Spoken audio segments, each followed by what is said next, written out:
guys, today I'm gonna talk about the takeover of the apartment. So what is the process and what are the things that you guys should prepare before the date of taking over your new apartment in Oslo.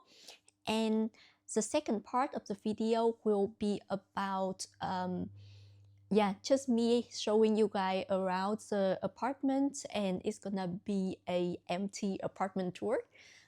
Just so that you guys understand a little bit more about the layout of my apartment. Okay, so first thing first, a little bit about the taking over date. In Norwegian, I think it's called overtagelsesdato, overtagelsesdato, something like that. And that is basically the day when you meet the seller of the apartment and you do all of the splitting and settling so that the apartment is finally yours. So basically that's the point of time when the change of ownership actually happens. Usually the date of taking over is specified in the bid that you send when you join the bidding round for the apartment when it's on sale already. But if you don't specify it in your bid and the seller still accept your bids, then you can have a conversation or an agreement with the seller of a specific day after the sale of the apartment. So in my case, the takeover date is around 3 months. I think a little bit less than 3 months after the date that I won the bidding round and bought the apartment. And that the date is also in the middle week, so a Wednesday, and the time is at 12 o'clock. For me, the date of taking over was quite pleasant and smooth and have good vibes because when I come to the apartment, I saw that my name was already on the doorbell, which is super adorable and super nice of the seller.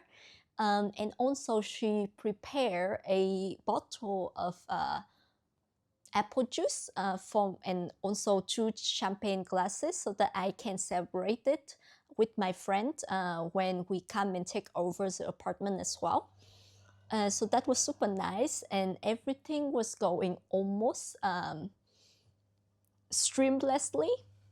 But then after that, I did find out some things that I could have actually noticed on the date of taking over and probably avoid me to pay some amount of money and would avoid me quite a lot of stress and time and effort as well. So please make sure that you learn from my experience and my mistake and try to make that even smoother for yourself. So, do you have to do any preparation before the date of taking over?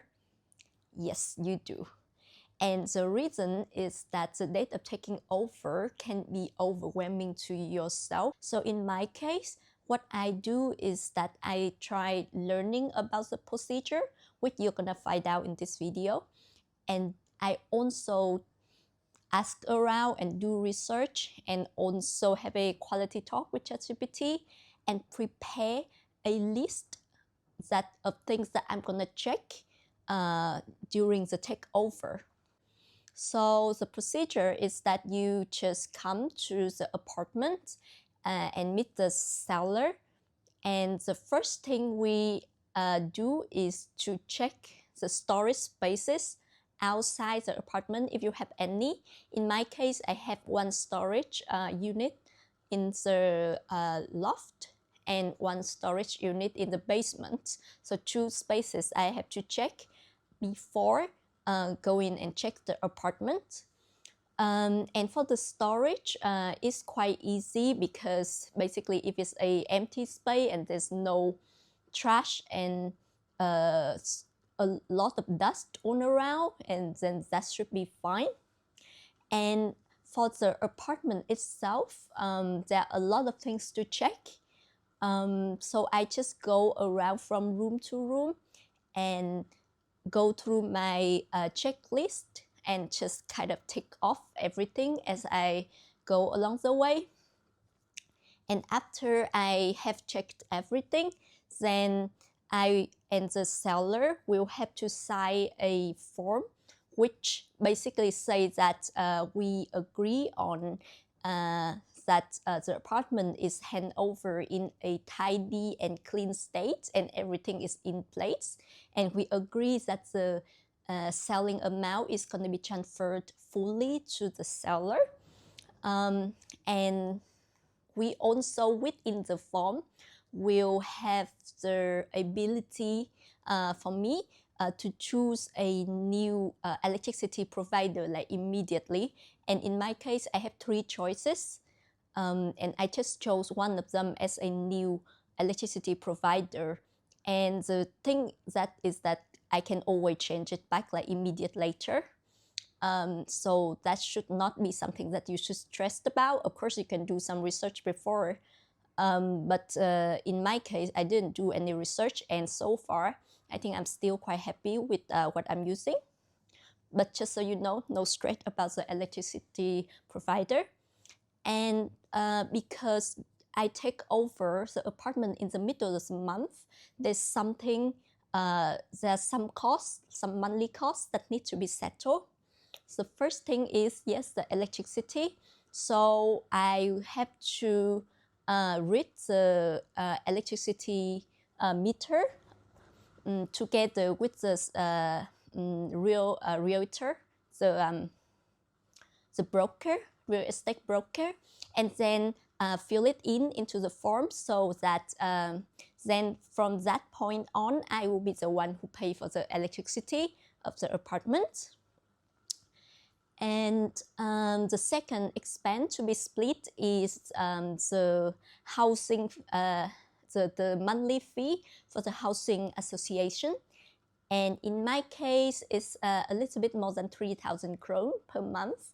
And because the date of taking over, in my case, is in the exact middle of the month, so and the seller already paid the amount for the full month, because usually that amount is charged, I think, somewhere in the beginning of the month.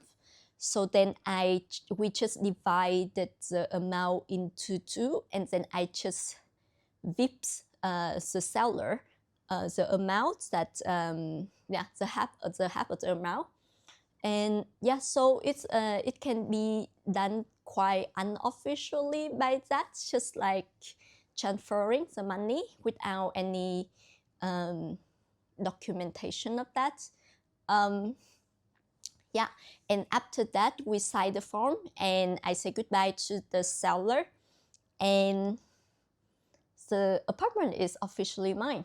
Let's talk about the things that should actually be in the checklist. The first thing to check is to see if everything functions as they should be. So let's say the water tap is running correctly, the drainage, there's no leakage, and also electrical devices.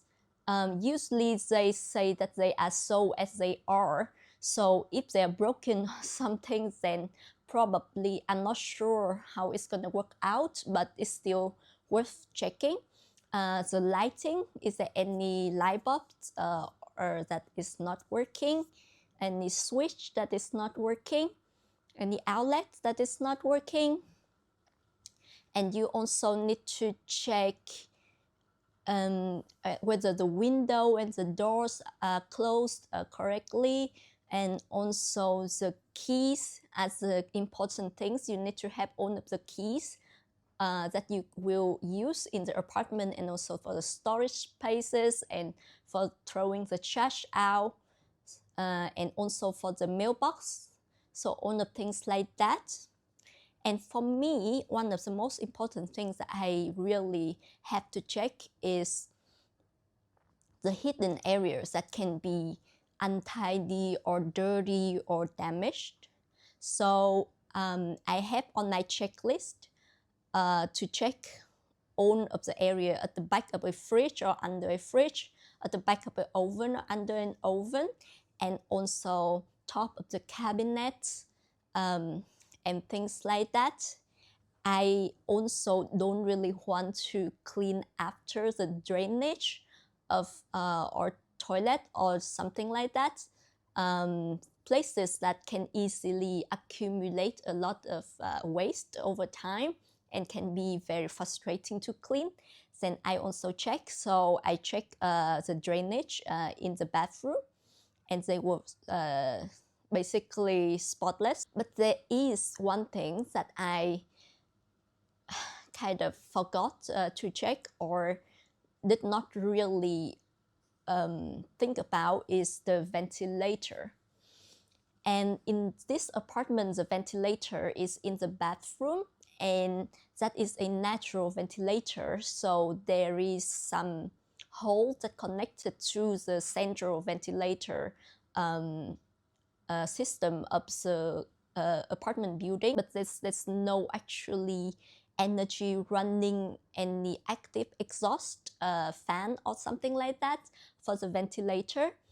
And that ventilator was super dusty, as I found out 2 or 3 days after I actually moved in and lived in the apartment.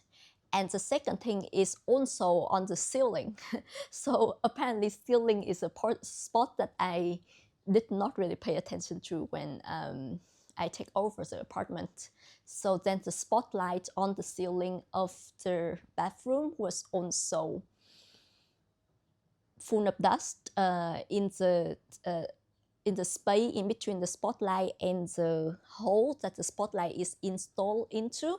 So those are the things that you do want to check. And because if those are the things, that means that the apartment is not fully clean and tidy. So in the worst case, you can agree with the seller to, let's say, subtract some amount from the full selling amount, just so that you can cover the expense for cleaning the places that is not as clean as expected.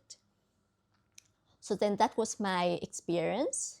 And there's also still another problem in the bathroom, and that is around the showering area.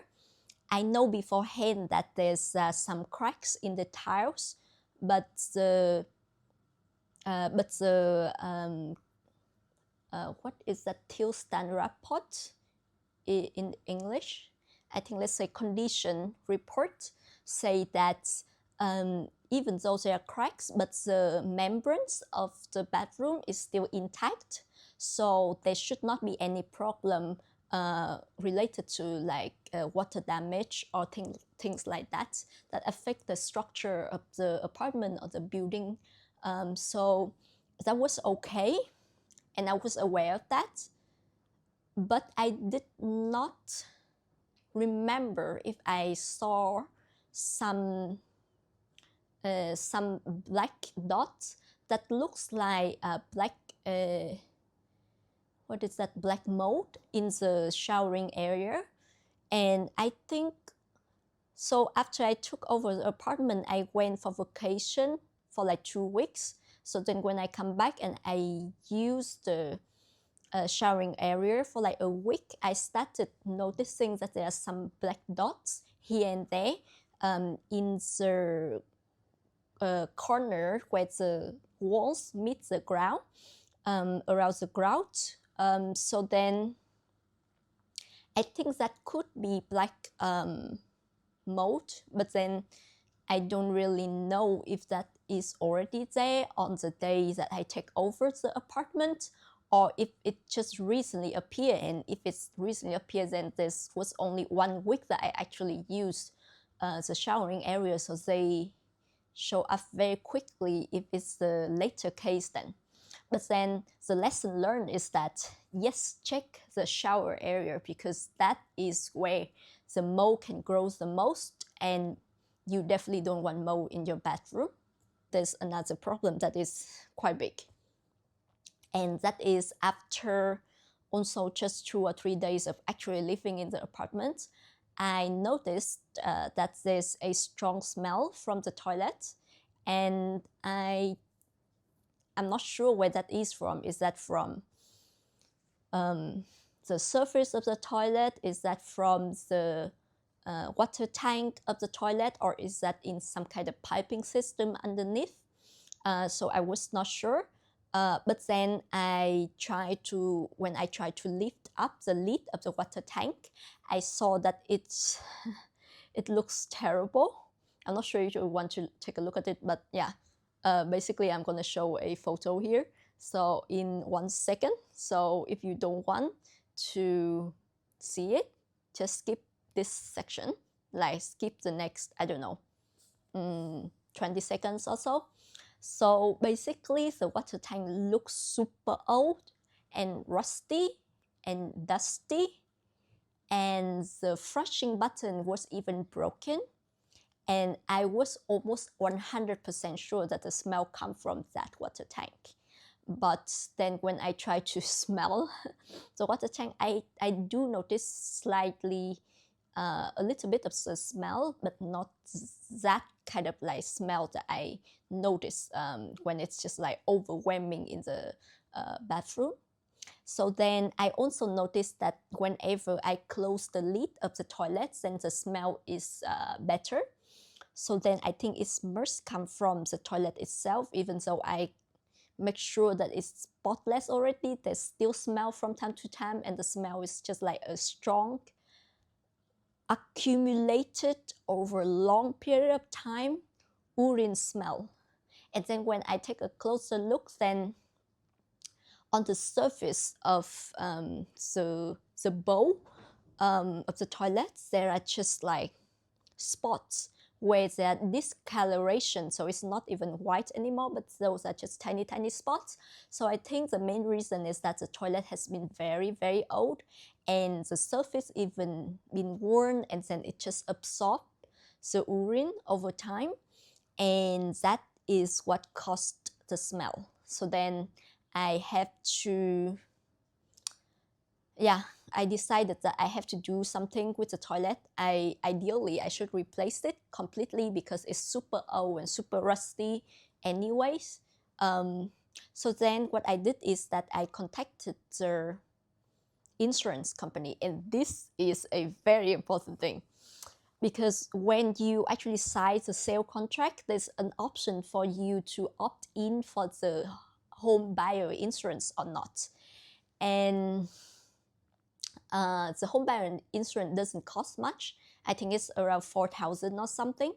And they say that by buying that home buyer insurance, you can basically claim for any unexpected defect to the apartment within the first, I'm not sure if it's 2 or 4 years from the day that you take over the apartment.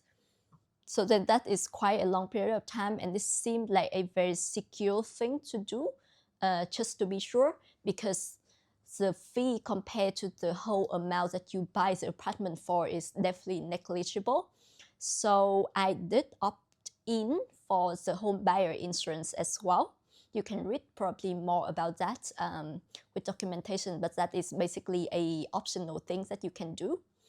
And I opt in for that. And I was thinking, okay, I can probably use that for the toilet. But there's a very important term for the home buyer insurance, is that it is not eligible for tiny little damages in your home. It's only applicable for major, let's say, major defect or major, what's the word?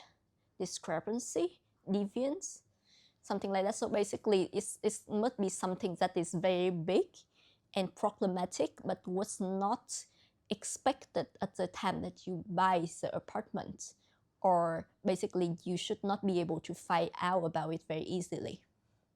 Some kind of hidden, big hidden defect. So then, because of that, you, as a buyer, after taking over the apartment, if you find any defect in it, you still have to have something that they call egenandel or something like that, which is the amount that you have to pay yourself to fix those kind of defects. And that is basically 10,000 krone. So when I find out about the toilets, I do some kind of research about the price that I have to pay. And the price basically ranging from a little bit less than 10,000 to, let's say, 20,000 for a standard fix. And usually a toilet would not cost much. I think you can totally find options that only cost like 3, 4, 5,000. So then the variance there is basically about the complexity of the piping and drainage work that is related to the replacement of the toilet. And then you have to pay a lot for the person who actually do the fixing. And the price that you would pay usually would include buying and carrying the toilet to your place. And so then you have to pay for the car rental and transportation related to that as well. And also the carrying away your old toilet and also to throw it away. Usually businesses has to pay when they throw away their trash as well. So that is what you also have to pay for when you have such a service from a business. So that is quite a lot of money. So I first was thinking, okay, let's say I have to pay 10,000, but then the rest, whatever it exceeds 10,000, then I can claim it from the home buyer insurance. And I actually reached out to them. And what they asked for me is a certificate or a report that states like A, B, C, X, Y, Z thing. And then I was like, yes, okay. But there's also one thing, important thing, is that I have to pay for the certificate from the beginning. And yes, so I wrote another ad on Meet and Wood to ask for some people to come over and do the inspection. And some people agreed to just come over for free, just to take a quick look at it and see how it might cost. And he told me that such a certificate will cost 3,500 krone. And that is without guarantee that I can actually claim the amount from my home buyer insurance, because insurance company, they will try to not pay me that money, and they will consider a lot of the condition regarding the age of the building and the age of the apartments and things like that. And I do know that this apartment is not that new. So the possibility of me getting reimbursed by the insurance company is also not that high. And I have to pay 3,500 krone upfront. And so I decided to, okay, let's ask for a fee to just replace the toilet myself and pay for the amount entirely. So then another ad on Meet and Wood, of course, and then there are quite a lot of companies that reached out, and the price usually ranging from a little bit lower than 10,000, I think around 9,000 to I think 12,000 or something like that. So then I know the price range, and there's definitely a possibility that I can just replace the toilet myself and still pay 10,000 or less.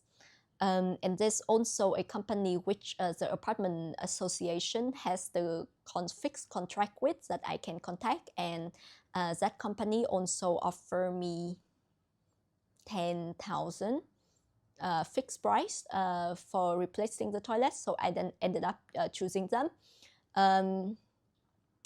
Because one thing with Meet and Wood is that you can read the reviews of the company, and then when you have the company name, you can also go onto the internet and see when they are founded, like the company, and do they have the financial statement submitted in the last year or something. So then I'll say most of the company that reached out to me on Meet and Boot are quite new company, and they have quite good reviews, but not that many. While the companies that my housing association have contract with has been around for so many years, and they also have a lot of good reviews as well, and they offer me a fixed price, so I just ended up choosing them because I would say the difference between 10,000 and 9,000 is not really worth it for me to choose a company that I cannot fully trust. So then, yeah, that was my story about the toilet. So remember to check everything, especially the bathroom, especially when it's quite old, and especially in the areas where it's related to waste and order, and just basically the disgusting things that you really don't want to deal with yourself. Yeah, so that's the first part of the video. Okay, so now it's time for the empty apartment tour. So the footage are those that I recorded right on the date of the taking over after everyone already left. So then I will just walk you through all of them. Yeah, let's start. So basically, just for some information, the apartment building that I stay in only have 12 apartments, and it divided into 4 floors. So on each floor, there are only 3 apartments. And so one of those, the one in the middle, is the let's say single person kind of apartment because it's small and it's only have one tiny bedroom. But to the two sides of it, then there are family apartment, and I guess they are super big because I think they have like at least 4 windows choose over the 3 sides of their apartment. Yeah, so my apartment is in the middle and on the 2nd floor. So then when you walk up, you see the door in front of you immediately, and you open it. In front of you is basically it's the small entrance, and across the entrance from the main door is the bathroom door, and to the right of the entrance is a small storage space within the apartment, so that you can store things like a vacuum machine or stuff like that. So then the bathroom is quite a decent size, I would say, because there's space for a showering corner, for toilets and sink, of course, but there's also space for a washing machine or even a dryer if you want to have them stacked on top of each other.